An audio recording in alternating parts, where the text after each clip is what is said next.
Yes, it's the Monday Club. Brothers Bhoycie are back again. It's the 15th of January, the halfway point, you could say, of the window. I know there's 31 days in January, but say the 15th is the halfway point. Do you know what I mean? Halfway through today would have been the halfway point. Aye, we're at the halfway point, I'm right. We will be talking, obviously, transfers. The Kuhn signing looks closer and closer to occurring. Obviously, other links today. Owen Beck, rumours swirling about the old Twitter sphere that I noticed as well. That would solve the left-back problem. Other link, I've seen the Iceland #1 in goals. So a few rumours to talk about, which is kind of more than we had this time. Yes, there's 2 extra players that we're potentially signing. I'm not saying we will, but it's 2 extra to talk about, which is great. Obviously, we're back in action again at the weekend also, and we have a third amigo joining us for the show because he missed the Blether, so he's in the Monday Club. There's Regan, you got the camera working. Hey! How you doing, young man? I'm doing well, aye. Nice. I am looking forward to being on the Monday Club. I think this is my first time on Monday Club, so it's good to be Is on. it? You must have done one. Oh, you must before, have done a surely. Monday before. I think everyone's had a go on Monday at some point. I don't know. Well, anyway, great to have you on. We'll do all that good stuff, then we'll get stuck into these transfer rumours. We look ahead to the weekend, and anything else anyone wants to talk about, we can bring up as well. All that good stuff means do give us a like, give us a share. As always, slag the hair. If you want to become a Bhoycie Bus member, like some of you have, it is $1.99 a month. It makes a massive difference. It helps keep the wheels on the road. The likes of Martin K, Scott Howe, Scott Cameron. Good to have you back on the bus, buddy. Tattoo Face. He's there as well.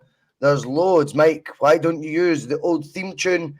Just copyright issues just became a bit of a pain in the arse. We had full rights to use the track of the artist who wrote it, but we were continually getting pushback from like where he'd produced it or whatever. Even though all their appeals are failing, it just became really time consuming and can affect, obviously, if you are going to make a couple of pence on the old ad revenue. They were basically going halfers with you for doing fuck all, so we got rid of it. But we do miss the theme tune, definitely. We do. But we just need to make up with the chance. But the theme tune was good. I'll sing it for you. There you go. Right, okay, we'll get stuck into it. Jonathan, to come to you first. Obviously, the transfer window is closed. Have you got an opening gambit? The transfer window is open. Have you got the games are off? Yes. There's no games on just now, but the transfer window is open. Do you have an opening gambit? Jesus, I'm rubbish at this. Well, Russell, the January sales are on at the moment. Are they going to be good enough to tempt Celtic to part with their cash that is stacked up in the biscuit tin? Well, it looks as if there might be some movement with Kuhn arriving for £2.8 million after some tough negotiations by the Laurels.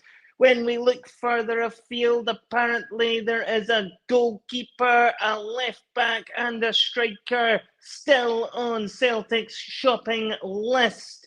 But when we talk about negotiations, Russell, it also seems as if the SFA and the referees are continuing their negotiations at present, as it now looks like the referees are willing to part with their VAR audio tapes for a small increase in wages. If only Celtic could be as astute in their own transfer business as the Scottish Refereeing Association. But when you look at the January window, it's becoming more apparent that it's going to be a question of whether Celtic will be put off by the prices, or with the Kuhn arrival, will the January shopping spree be about to commence?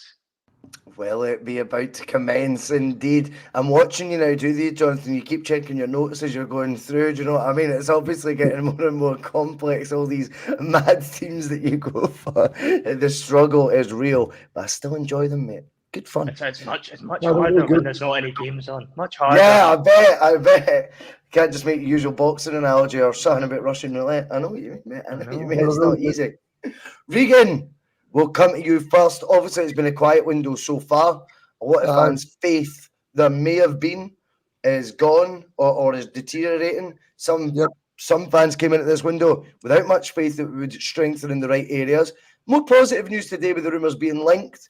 Obviously, the Kuhn deal, it'd be a winger in. We suspect it might be because there's a winger out. But notwithstanding that, other areas that want to be targeted, as Jonathan referred to there, goalkeeper, left back, striker, I think everyone's in agreement. These are areas to strengthen Celtic's first team with, not just strengthen their squad and competition with, but we could get guys to go into the first team there. And for that should be, people come in ready to take all 3 jerseys. Why not? Maybe go 2 up top. You never know. We could live in hope. Obviously, the Owen Beck rumours are rife right now. I want your insight on him because you've been raving about him in the group chat. He's been really good this season for Dundee, and he's somebody that he's really got high regard down in the Premier League as well. So I think it's somebody that Brendan Rodgers is obviously got big expectations for, and I think that this is a player that Brendan will clearly see that he can develop as well, because that's something that Brendan enjoys. Russell, I know, is being able to bring players on. So for me, I would be pretty happy with Owen Beck, because hopefully there'll be an option to buy in there, because he seems that he's somebody that potentially further down the line, he's somebody that we can sell on as well. And we know that this is the nature of Celtic Football Club. They like to sell on players. And he's probably somebody of a Tierney where Rodgers sees somebody and he says that this is a player that we can step forward, because see when Brendan Rodgers first took the Celtic job, Russell, these are the kind of players that I thought that Brendan would go for, and hopefully that this is one that he's totally backed. Yeah, one that he's all over. Talk to me about the structure of the deal then, if we were to be getting an Owen Beck in January. My worry would be if he has got the high regard, and I think he was on Liverpool's bench recently. Firstly, that confuses me, because I thought if you'd been named in a matchday squad for 2 clubs, you wouldn't be allowed a third. I don't know, but the rumours seem to be getting stronger that we are being linked with him. So maybe it is you actually need to have minutes on the pitch. Whether he's had any for Liverpool, I couldn't confirm yes or no, but I don't think he's actually featured as of yet. But I do know he was in a matchday squad for them. So that'd be 2 clubs represented maybe already, or is it minutes on the pitch? But what I want to pick your brains on, as well as that, Regan, is the structure of the deal. How is Celtic going to go about bringing him in? Would it be a loan signing to the end of the season? Would we be doing, obviously Liverpool cut short his loan spell at Dundee. He was meant to be there for the season. Are we just picking up the second half of Dundee's former left back for the remaining 5 months of the campaign? Would there be an option to buy if that were the case? Or is this a player that we're going to sign? Liverpool maybe get a relatively low buyback option on him? Or do you think it's one that Celtic are going out, spend the money on, and get on one of these infamous 5-year contracts? I think it's one of the ones where Celtic will try their best to get the option to buy the player at the end of the loan, because but I don't know the situation for Owen Beck. Maybe he sees himself maybe going down to Liverpool eventually and taking his place, but I think it'll be an option to buy probably, also, if I'm being honest. Option to buy, Jonathan, would be interesting in that one. If we get an option to buy, I'm not against that, because it gives us the first dibs on signing him, and it gives, whilst sometimes absence can make the heart grow fonder, in my case, absence makes the heart grow colder. But if Owen Beck was to come up to Celtic, I mean, players do tend to enjoy it. Do you know what I mean? They are going to enjoy it. And it gives 5 months for Liverpool for him to be sort of further down their pecking order, out of sight, out of mind. And maybe he would go at the end of it, I'm not going to get a chance there. Maybe Celtic would be the best thing for us. Because having first option on him doesn't mean the player needs to agree to it, I'm right in saying. But I mean, we would need to obviously be structuring what that agreed fee would be and have that sort of set aside for a side move. Option to buy, is that the most realistic? Yeah, I think you've got to be looking at them with options to buy on them. I'm not a big fan of loan deals just for the sake of doing a loan deal if you don't have that option to get them at the end, unless it's something astronomical. There's obviously exceptions in the past, like your Robbie Keanes and your Craig Bellamy's, that were going to be hard to get on a permanent deal. But unless they're of a real certain level and caliber, I'm not overly keen on doing a loan just for the sake of doing a loan with no option to buy at the end of it. Whereas I think with somebody like Beck, there is definitely potential there for Celtic to be able to explore that option. It's one that Celtic have had, pretty decent success rate on, I would say, on the loan to buys that they've done in recent years. They've taken it up on, a couple, and two of them turned out to be our best players over the last couple of years. We've already got one on the go with Bernardo as well this year that we may end up taking up because it looks like he is now coming onto a bit of a game. So it just gives you that opportunity to really see how a player settles in at the club. And then if somebody like Beck comes in, who I think would be a success, he already has a feel for the league, being at Dundee as well. He'll have a feel for, the size and the gravitas and what Celtic have to offer as a football club.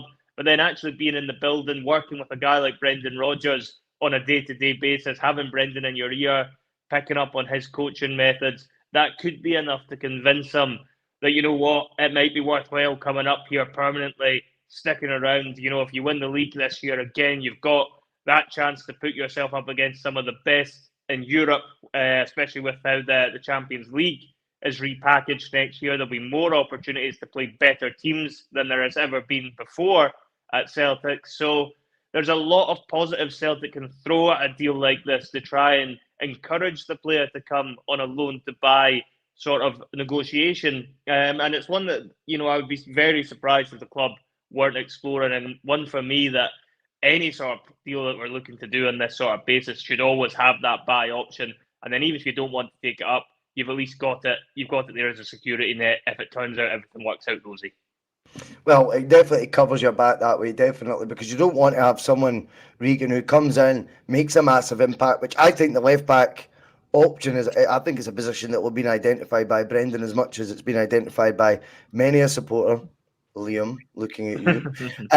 But I do think there's an opportunity within your grasp if you were to come in for that position in January to cement it as your own. I think there's a real opportunity there to do that.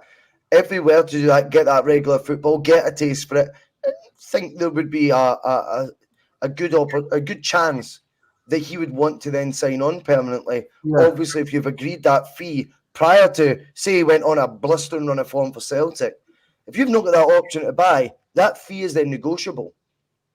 That fee can then, that can rocket, Regan, do you know what I mean? So what you're looking for ideally is if you've got the option to buy, there's a fee set before he's actually excelled potentially for Celtic, and that'll tend to be lower than what it would be if he did get a run of games and did particularly well and lift some trophies at the end of the season.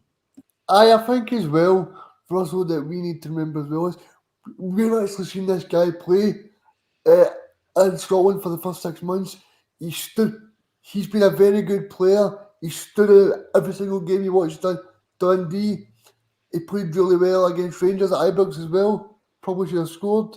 So, and that's been I know people on Celtic Twitter were talking about Greg Taylor as a warrior after he scored against St Mirren, but at the end of the day, we've been speaking for a long time about Greg Taylor needs to be challenged, and I think Owen Beck, he would certainly do that, and he's somebody that I would probably play ahead of Greg Taylor as well, because I think Greg Taylor's been a very good servant, but I think it's about time that we upgraded on Greg Taylor, and I'm glad to see the club are finally doing that. And I'm sure when Brendan Rodgers mentioned these 4-star players in the transfer window in June there, he was talking about a left back. So I'm sure he's glad as well, because I speak about it a lot when I'm on with David, and a lot of time in Celtic, it's okay to be sentimental and say Greg Taylor's done very well, but see, when you look at it, Greg Taylor, he has done very well for what it's worth, but I think if you want to move forward as a club, I think Greg Taylor needs to be improved on. Well, I think with the left back situation, it's undeniably a position that's been identified a few times throughout Greg Taylor's tenure at Celtic. I think the inverted role under Ange, I think he did have a fantastic season, but During Angie's spell, he still identified the position as one he could improve on by signing Alexandro Bernabei for £3.75 million. If you remember when he first came in, I think Bolingoli was signed as the number 1 left back. Greg Taylor was signed as the number 2 then, so that takes you back to Lennon's reign in charge, second spell in charge. That's Lennon, Postecoglou and Rodgers, who between them have all kind of, with all due respect to the left back, felt that was a position that could be improved on. There's nothing wrong with that. Every position in the squad should be getting viewed in that way. And some will come to the fore more than others, Jonathan. That's just the nature of the beast. And I think, when you're at a big club like Celtic, those standards that you've set to get in the team then have to be maintained week in, week out. Because if you don't, there should be someone breathing down your neck, ready to grab that jersey off you. In Bernabei, what we found is he didn't have that competition that we thought he was going to be getting when you spend that sort of outlay on it. There wasn't that competition provided. I think we'd all, to be fair, identified it pretty soon. The Judge sooner than others, may I add. But I definitely think with the Bernabei competition factor that he's not brought, that doesn't mean then that Greg Taylor's away in his own league, a league of his own at left back. I certainly think it's a position that has, as I say, been identified by 3 different managers as one that you need. If you're going to go with Greg Taylor, you need strong competition for him. Or maybe when he was originally signed, you want Greg Taylor to be your number 2 left back. Yeah, I think that's always been the design, was that Taylor was always supposed to be, the backup left back with all those managers. I think, you can look at somebody like Bernabei coming in. He wasn't brought in to play an inverted left back role by Postecoglou either. I think there is a lot of an argument to be made that Celtic prefer their left backs pushing on up the flanks and doing the overlapping runs, similar to what Tierney was so successful at before he left the club. And I think when you're looking at it, Ange Postecoglou probably played a blinder with Greg Taylor when he inverted him into that inverted left back, and he really flourished in that role. But Brendan, I think, is more wanting to go back to that sort of way of playing where you've got the overlapping runs of the left back. And for me, it's not something Greg Taylor excels at, and he hasn't whenever he's been put into that sort of position under those 3 managers you mentioned. I think they've all given him opportunities to play that sort of role in that position, and he finds it a lot harder than the managers would want your left back to find that position to play. And I think with somebody like Brendan Rodgers, when you consider what he had the first time around, and I know it's always going to be an unfair comparison, but he's always going to look at that left back position and think Kieran Tierney's your benchmark. And Kieran Tierney was excellent at doing those overlapping runs, chipped in with a few important goals in his time at Celtic as well under Brendan Rodgers, that I think he wants to get them back to that sort of way of playing. And if he's looking at that and assessing the left back position, he knows Greg Taylor, and whilst he's a competent enough left back, he's not going to be able to do what Brendan Rodgers wants his left backs to do. And for that reason alone, he needs to be replaced, and they need to find somebody that can actually play the left back role the way that Brendan wants it played. And I think, when you're looking at it with all the managers, they've all looked to get rid of Taylor. And the funny thing is, with Greg Taylor, he's always managed to hang around, which tells you either one thing, that Taylor's perhaps better than we expected, or the recruitment in that position has been woeful. Probably a bit of both, then you could argue. But I think it's important that when Celtic go back into the market for this left back position, they actually find someone that can make that jersey their own, because it's been a weak area that's been identified pretty much every year, bar one under Postecoglou. That Greg Taylor has always been a weak link that always gets targeted in a lot of big games and does get exposed fairly often. But he's more than competent to sit there as the deputy, and I'm sure Brendan Rodgers wouldn't want to get rid of him. It would just be a case of getting a player that fits how he wants to play in his system. Yeah, but I think that makes total sense. Frank started early tonight. Always great to have you on the bus, Frank. Demented rumours. Calm down. By the social media bairns is where this Beck chat comes from. That was by a professional journalist who started the rumour, Frank, which I don't think quite makes him a social media bairn, but whatever you want. And rumours are kind of, by the way, the currency that you operate in when there's no football matches on and the transfer window's open. I'm not sure where you've been the last few January transfer windows, Frank, but rumours tend to be what gets discussed. If you want to call them demented, that's your gift. I think it's a bit much. Demented rumours about Owen Beck. Just calm down. But yeah, I mean, I think the rumours for left back, that's what encourages me. On Owen Beck himself, to be totally honest with you, I've not seen enough for me to be ranting and raving about it. But what I do like, optics wise, is that would be someone that Rodgers has had close up looks at, has been within the league. And if it is someone he's went, no, he does impress me. And I know he can bring to the table what I need to get over the line in the league, in league titles, which, speaking of currency, is one he operates in every year he's been at Celtic so far. It's all about winning league titles. Then I would be more than happy to put my faith in that one. But I think what the attitude I would like to also express for Greg Taylor is what he's done has been remarkable, because if there has been doubts, as we're suggesting, from each manager that he's had, Bolingoli coming in as the first choice, yeah, we'll sign Greg Taylor, but you'll need to compete to get that first team jersey. If it's been, yeah, I like Greg Taylor and he's done a lot better in the inverted role than he was playing previously, but still like competition for him, we'll bring in Bernabe. And now it's on to Rodgers and he's wanting to strengthen it. You've got to give Taylor his due as well and say, fair play for sticking in, digging deep, and carrying on wearing the jersey and carrying on holding on to it and doing his absolute best. I don't think anyone could criticise his commitment or his effort. Ability-wise, yeah, he's not the best player that we've ever seen in our lives. But you know what?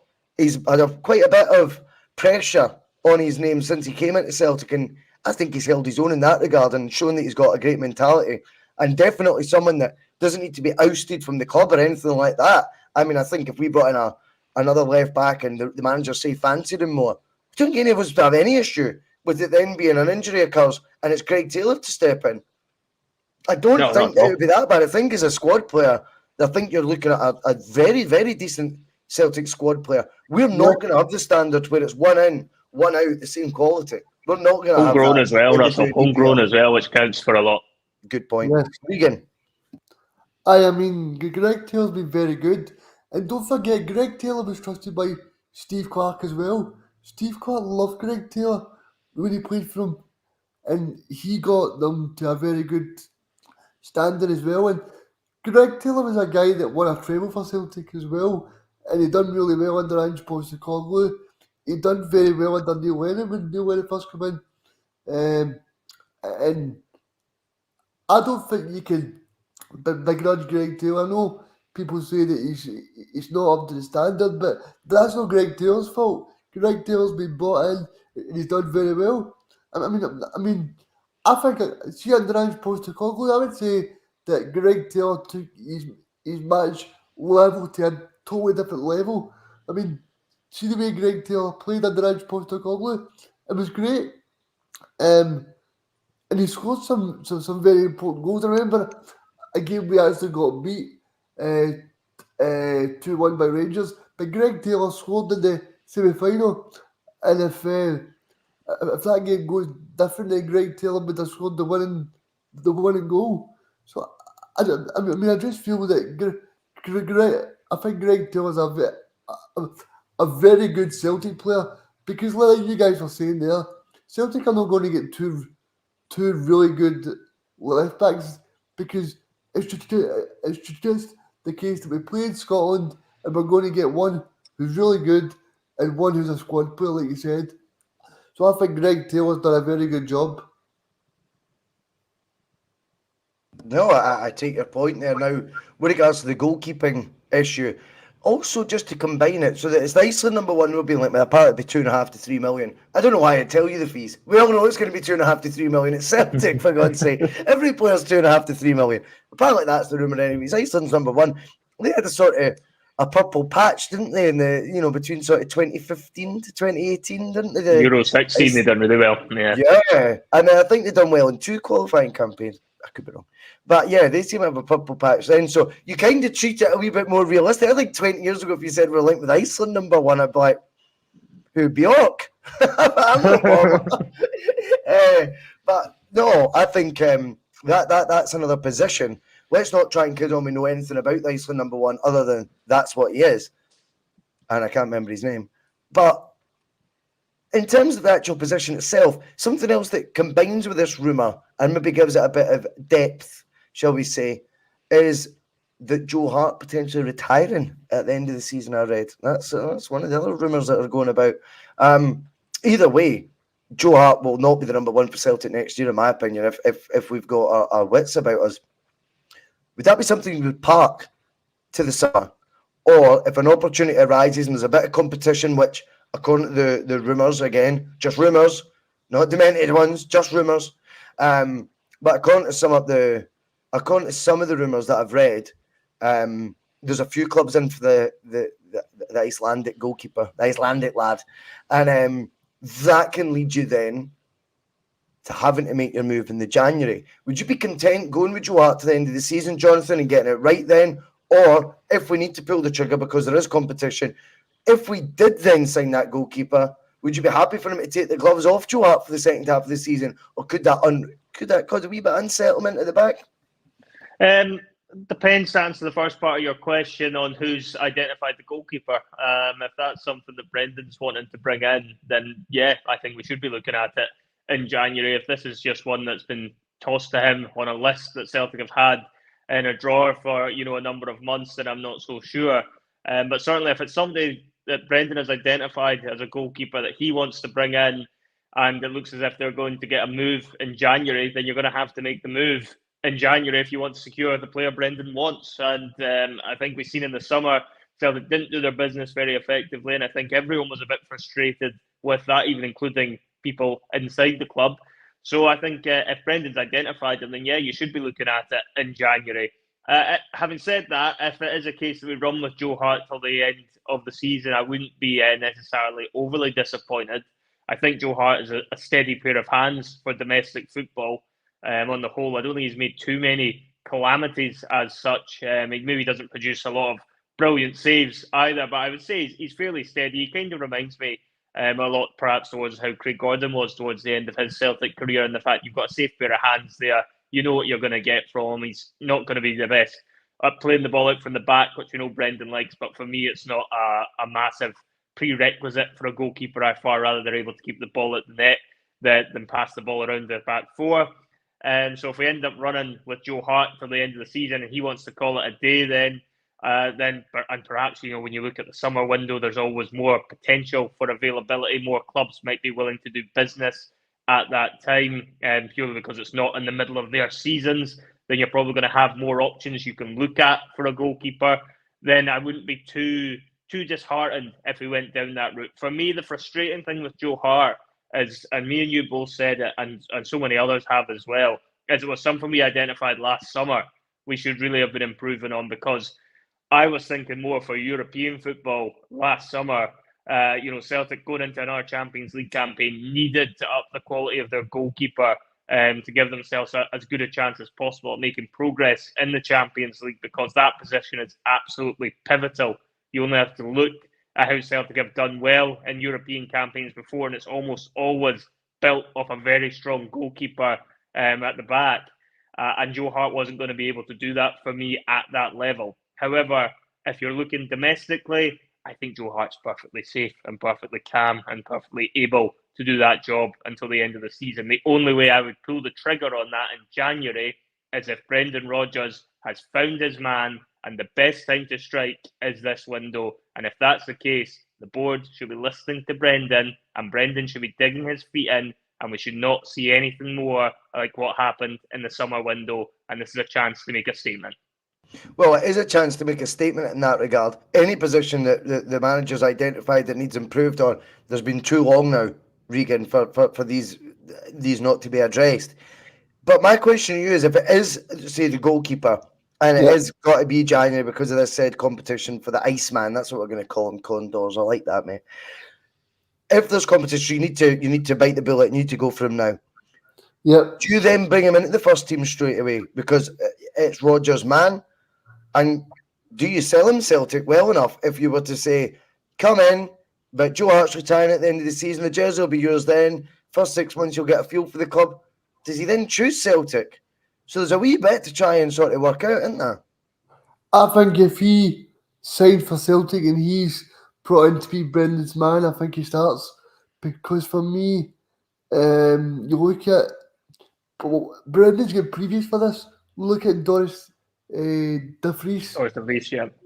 who was first brought in, and then Brendan took him out once he seen that Craig Gordon was the better goalkeeper. So I think if this boy's brought in, I think he's going to be the number one goalkeeper. But I agree with Jonathan. I do think this is going to be a position that will be addressed in June, because for me, I don't think Brendan will be the kind of guy unless Brendan is said that this is the guy for me. We need to make a statement. I don't think there's any need to upset the apple cart in January, because for me, why would you do that where if it's going to be a second choice goalkeeper?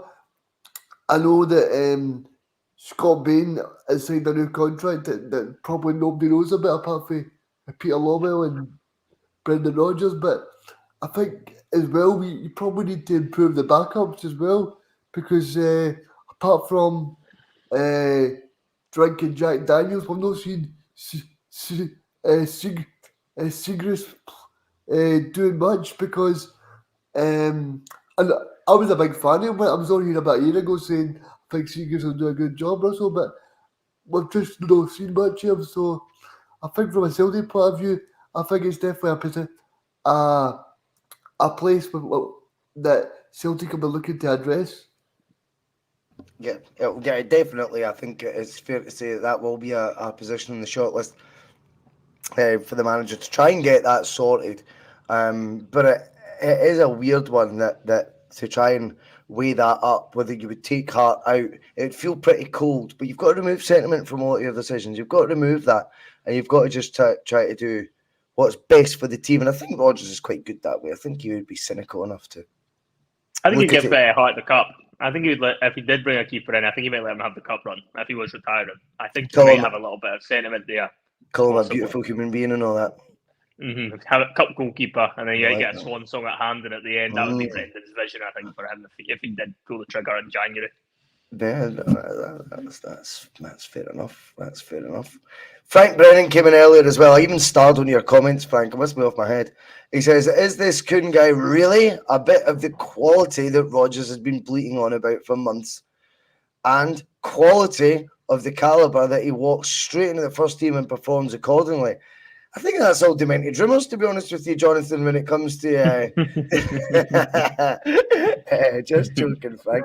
I think when it comes down to the arrival of Kuhn, my thought process on it is if we're bringing in another winger, I think someone was arguing on Twitter the other day saying, you can't rule him out yet, because I was saying about haggling over a £3 million fee, and I think I'd said, like, it worries me more that the club don't value him at the £3 million price tag he's on if you think he's going to walk straight into the team. Do you know what I mean?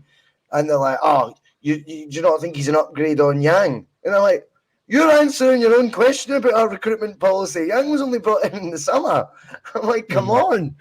Like, surely it'll be better than Yang. This is what leads me to have doubts over every signing we make. We only signed him 5 months ago, and you're already it's getting spoke about like, I'll be better than him, eh? Are we going to be saying that about Kuhn come the summertime? If you'll be better than that, Nicholas Kuhn, don't worry about that. I mean, come on. Is he the better quality we need? I think he's a replacement for Abada. I've just got a hunch that he will be gone. I think there was more rumours today linking Abada away. With the Abada situation, a complicated one. We don't need to go too much into. We'll want to stand on the right side of history, I think, with regards to that, as far as I'll sort of comment. Do you know what I mean, in terms of what our views and beliefs are of what's going on over there. But undoubtedly, the guy's from Israel and is going to be in an absolutely very tricky, precarious position with pressure from his homeland and obviously a fan base at club level who are very much on the side of Palestine, the right side, if you like. Where that leaves Wheel Abada, Jonathan, is a tricky position, in my opinion. I think it would make sense to me if he were let go. I think that's why the Kuhn arrival is one that we've prioritised, because I didn't have a winger as likely to be our number one, our first signing of the window. Did you? No, I didn't, and I think it does point towards the fact that Abada could be for the off in this window as well, for the reasons you mentioned. I don't know if the pressure from the Israeli national manager and everybody else might be making him think it's maybe time to move on, or he might just be at complete odds with what the supporters' beliefs are as well. So it's a tricky one for Abada to manage, and he might feel at this moment in time the best thing for him to do is to find a new club where he doesn't have to deal with that sort of situation lingering over his head, if you like. I certainly wouldn't have had us down to get a winger under any other circumstances, although I do think, out wide we could probably still do with improving in that area with the recruitment we've done. I don't think it's been necessarily as great as we've had, and you're obviously talking about people saying he's going to be better than Yang, but really what you're looking for in a winger, as I always go back to benchmarks, I've said the same with Greg Taylor, the benchmark was Tierney. You're looking at wingers, your benchmark over the last few years is Jota, and you're really looking to see how can we find somebody as good, if not better, than a Jota that's within our price range. That's always got to be the way Celtic work it for any position if they're going to be looking back on players that they have or still do have at the club, not thinking, well, the last one was a dud, hopefully this one will be slightly better than it, because a guy like Yang is never going to get an extended run in the team unless we get a lot of injuries. I just don't think he's going to be cut out to be a star at Celtic Park. So I think when you're looking at these types of players, then you've got to be looking for ones that are going to improve the first team a bit more. And somebody like Kuhn, coming in at about 3 million, 2.8, if we're haggling over a couple of $100,000, sounds very McGuinness to me over that side of it. Then you're hoping he's going to hit the ground running, but you just never know what sort of player you're going to get in and around that value. It is a very much a hit and miss sort of strategy we've seen deployed by Celtic in recent windows with the players. And unfortunately, that summer one was far more misses than hits. The only one you could argue that was really a hit in the summer was Palma. And even then, he's been fairly inconsistent, I would say, in that first half of the season.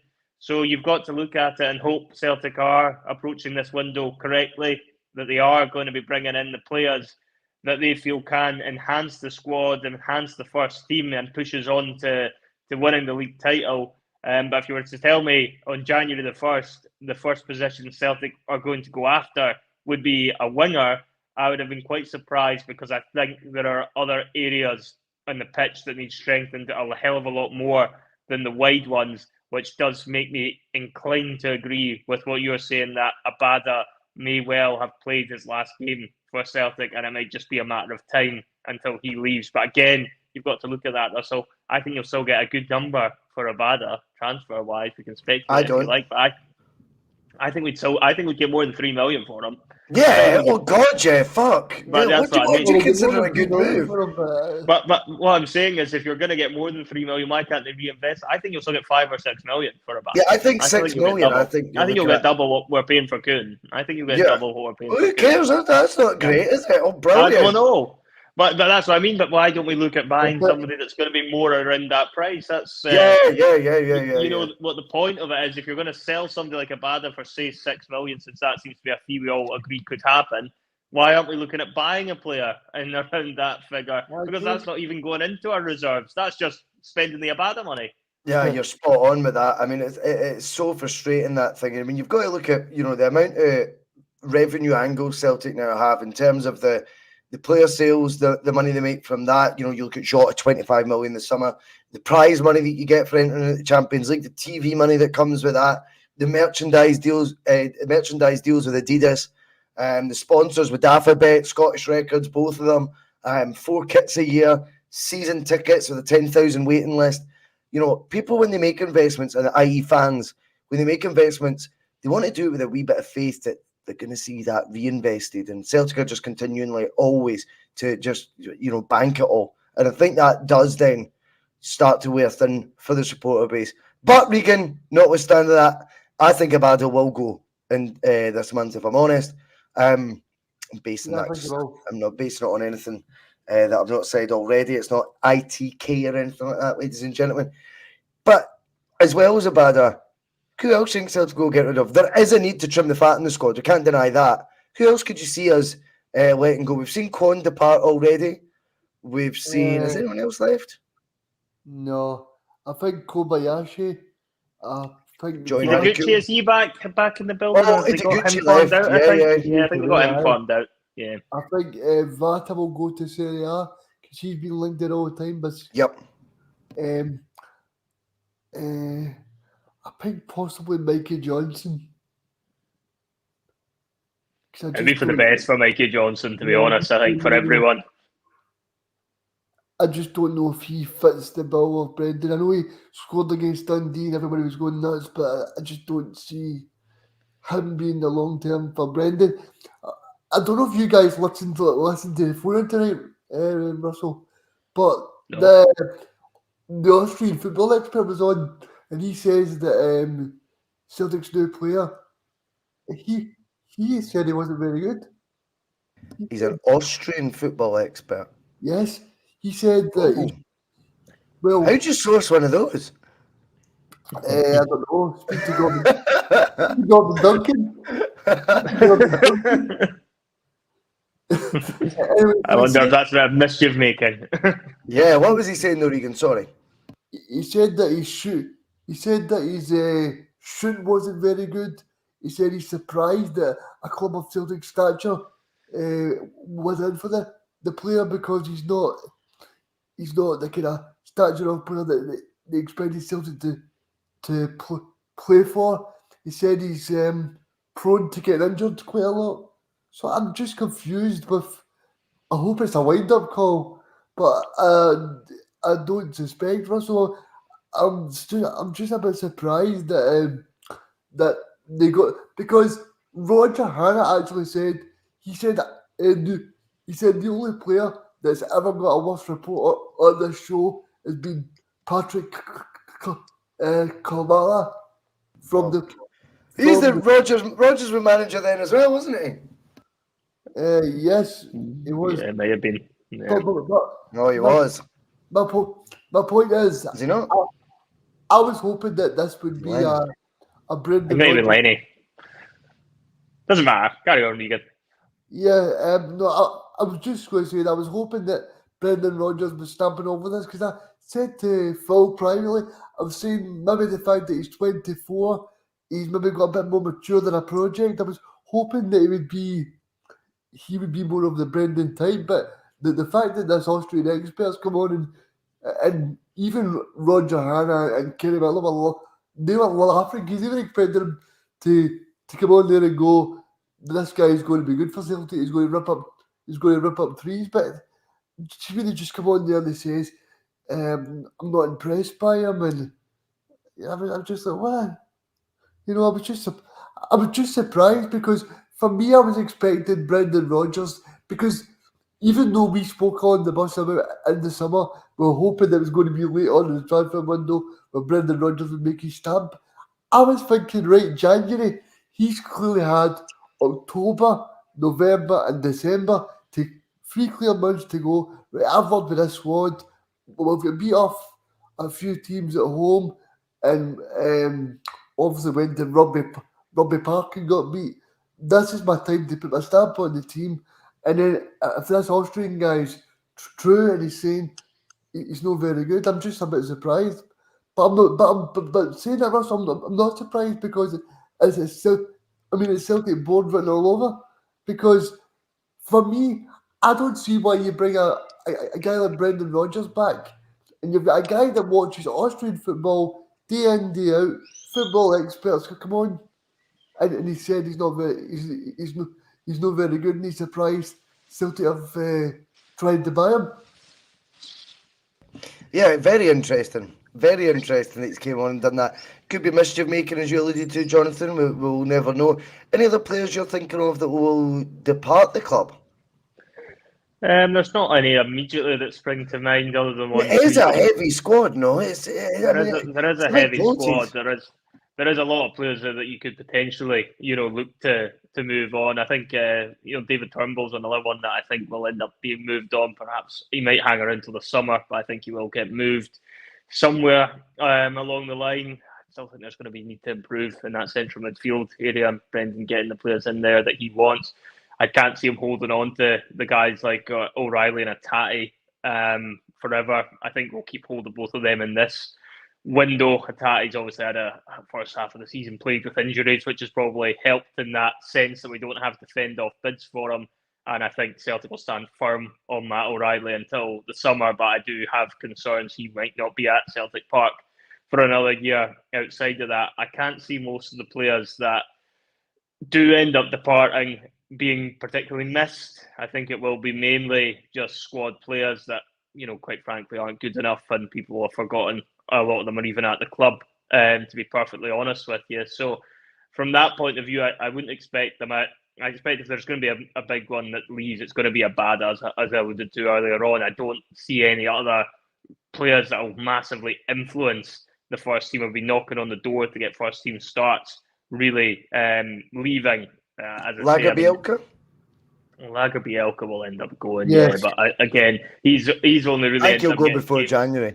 I think before January finish. He's only end up getting games though, just because of the problems we've had at centre back. I think Rodgers hasn't fancied him for a long time, and the writing's been on the wall there. I think obviously Naroki might get a chance to step in, hopefully in this second half. We haven't really seen an awful lot of him, which is a bit concerning given the fact that was, about a £4.5 million deal in the summer, and I would like to see a bit more of what he has to offer, because for me, I've not seen enough to totally write him off. I actually thought he was quite good in the derby once he settled into that game. I thought he handled the sort of fanfare and everything else that comes with that fixture. Very difficult game to get chucked into, and you haven't played in so long. And I thought he did pretty well for himself, Naroki, in that.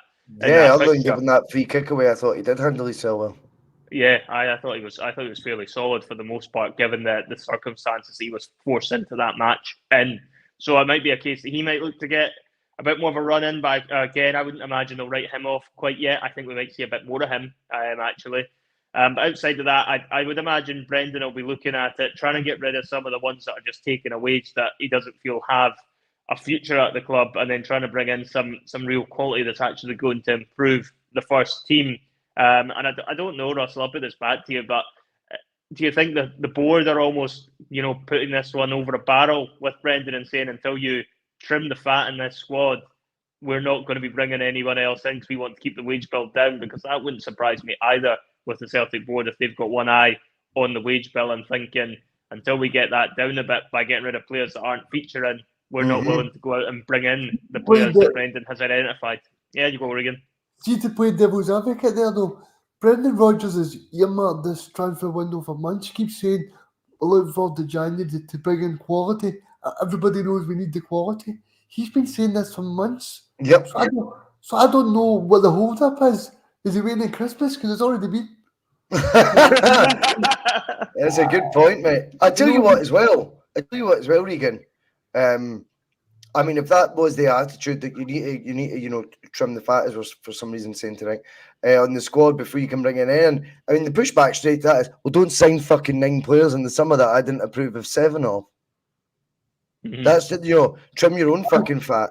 You brought these guys in above my head, getting me to dot the I's, cross the T's, because it was all a big loving. You said you were all in, but really you hadn't done your due diligence on many of these players because they ain't up to it. So why don't you trim the fat on all this excess filler that we've brought in? Your Bernaby, I mean, he could go in January, 100%. Quan's already gone. Yang could go out on loan, in my opinion, no problem at all. I would do an SPFL loan with him tomorrow. I think that would make a lot of sense. Thiago Holm, he could do with a loan spell in the Scottish League as well.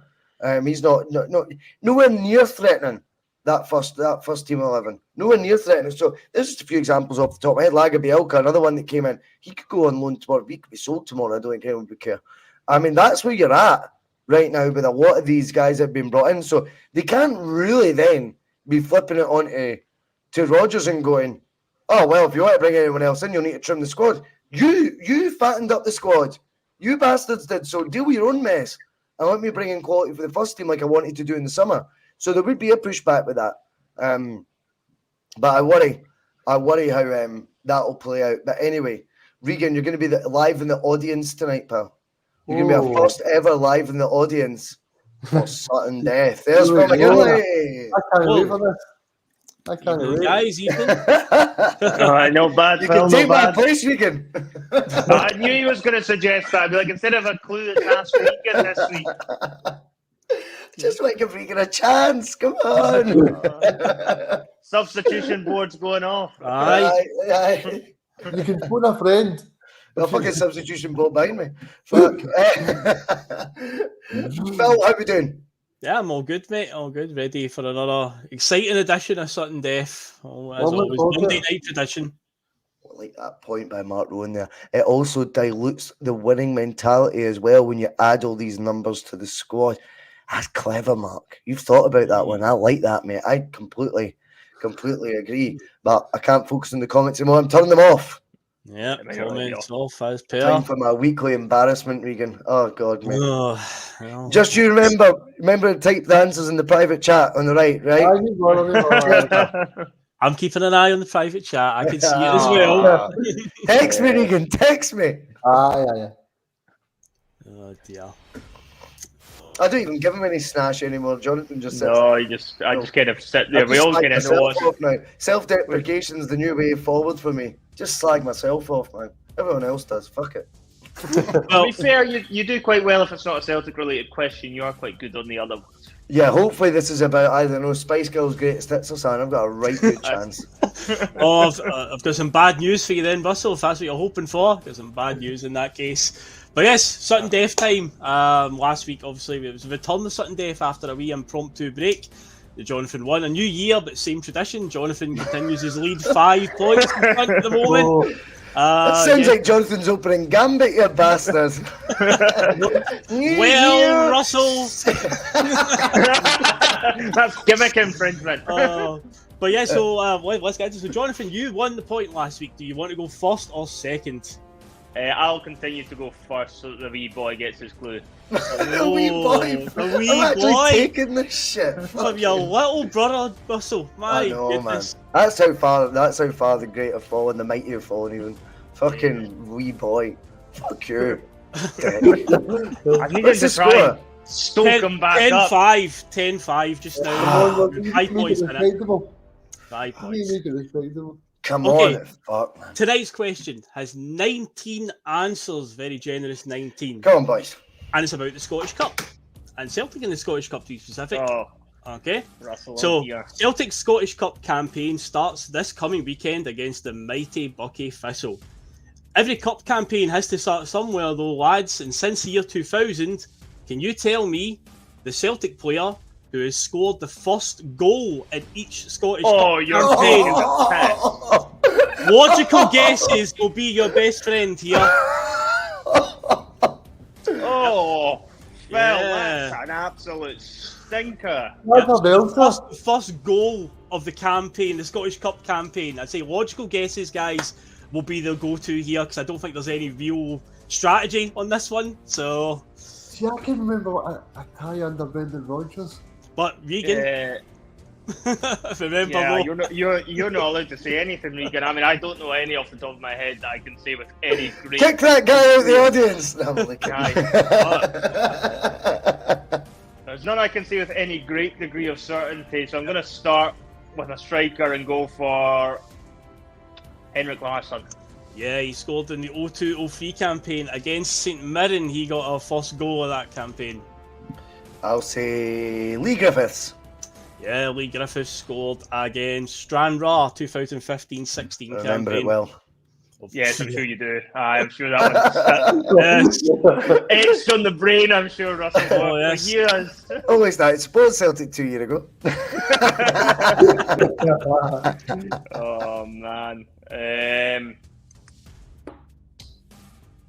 Do I just go for him early? He doesn't usually let me down. Do I go for him? James Forrest? Oh, James Forrest was a controversial one last week, but he's a right answer this week. Tradition has continued. James Forrest, 2017-18 season against Brecon City. Oh, I remember it well. Remember it so well. Steal the pattern and everything, honest to God, man. Right, Moussa Dembele. It's a wrong answer. Moussa Dembele I nearly said not. Moussa Dembele did not score one. Oh, that's a poor start, that. I know a player that definitely scored in the first round of the Scottish Cup in 05, but I don't know if he scored the first goal, but I'm going to take a punt at it. I'm going to say Craig Bellamy. Craig Bellamy is a wrong answer as well. Craig Bellamy is incorrect. Let you back in there. Russell, you're back in. That was a bit too cheeky. Right, that was a bit cheeky. Say Gary Hooper. And Gary Hooper's a wrong answer as well. Oh my God! You said go for the obvious ones. God! Yeah. I'm going to have This another guy. punt at somebody that's been about for a while, and I know he's scored a few in the Scottish Cup. Don't know if they've ever got the first one, but Chris Commons. Chris Commons is correct. Hat-trick against Hearts and a 7-0 victory in the 4th round. And Oh, is that the one he dived in for a penalty? no, that was... we played Hearts a lot around about then, but the 7-0 games, I think Commons did score the first goal in that one. Did Michael Lustig score in that game, Phil? He did score in that game, and he isn't a right answer, by the way, before anybody. Oh, there you go. Regan's helping you. He's trying to chuck some players out. What am I on? 1 out of 3 or 2 out of 4? Okay, so this is your 4th shot. You've got 1 point now, so you need to get this. Here's the clue. Here's the clue, Circus Dan. Okay, so the clue. I've got a few clues down. So what one will I go for? We'll see if this is obvious. The biggest name in football. What? Oh, I know what it is. I know what one is. Now you've got to get it. The biggest name in football. That's your clue. Oh, Jan Vennegoor of Hesselink. Jan Vennegoor of Hesselink. Yes, that was one of those had to think outside the box ones there. Yeah. Okay, so Jonathan, you can win with this one. I think I've got it. I think we played Rangers in the opening tie of a Scottish Cup one season, and I think Chris Sutton scored first. 04-05 season, you would be correct. Chris Sutton did score in that one. Yes, he did. I don't believe this guy. 2004-2005. He just plucks that out of nowhere. Yeah, it was the 3rd round we drew them when there was 32 teams in the hat. We drew Rangers somehow. Stupid. John Hartson and Fernando Rickson were the other scorers, Russell, just to keep you informed of what happened in that game.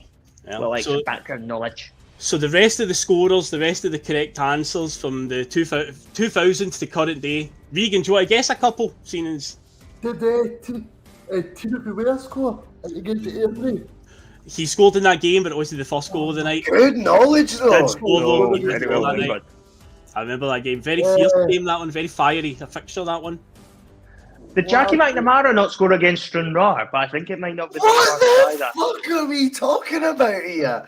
How can you remember Jackie McNamara scoring against Stranraer? I mean, he might have, but we have got Stranraer in 2001, but he didn't score the first one that night. So the correct answers were in the year 2000, the day that Cally Thistle went ballistic. Mark Birchall scored our goal that night. Scott McDonald's the wrong answer. Yusufal Haran against Stranraer in 2001. Bobo Balde against Alloa 2002. John Hartson against Ross County 2004. Matej Zuraski against Clyde in 2006. That's the one Bellamy scored. Where's the Sutton goal then? Sutton scored against Rangers in 2005. Oh. Give you all the answers you did to get. You said that, Russell. Pay attention. Give you all the answers that you did to get. 2009 was Scott Brown against Dundee. 2010, Niall McGinn against Greenock Morton. 2011, this is a really good one. Daniel Mastorovic against Berwick Rangers. I'm surprised Jonathan's not chipped up with that yet. Oh, yeah. Freddie Lundberg made his debut in that game, Russell. What?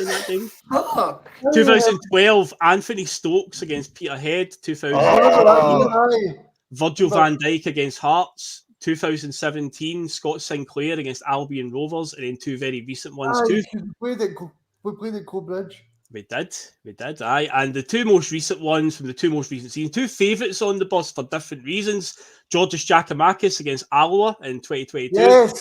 The Gucci get injured, and Russell's favourite player in the entire world, Aaron Moy, last season against Greenock Morton, scored the first goal of our career. I do hate this game. Oh my God. Anyway, 11-6. Thanks for that, Phil. Very creative with the question, though, to be fair. That was a good question. I enjoyed that. That was a good question. Hard. Good knowledge, though, from the boys, remembering goals against those sort of clubs. I can't remember any of them. Regan should have subbed in. You should have just forced a power play there, Russell, as the boss, and just went, Regan, take my place here. I think I don't feel like the boss, do I? Right, okay, that'll do us for the Monday Club. That is just 1 hour we've passed.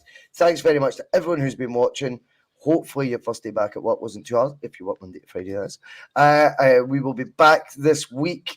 Thursday night forum, definitely. If anything major happens in between, I'm sure we can do some sort of impromptu show, but I'm not holding my breath. I'm not going to lie to you. It looks like it'll be 2 nights off.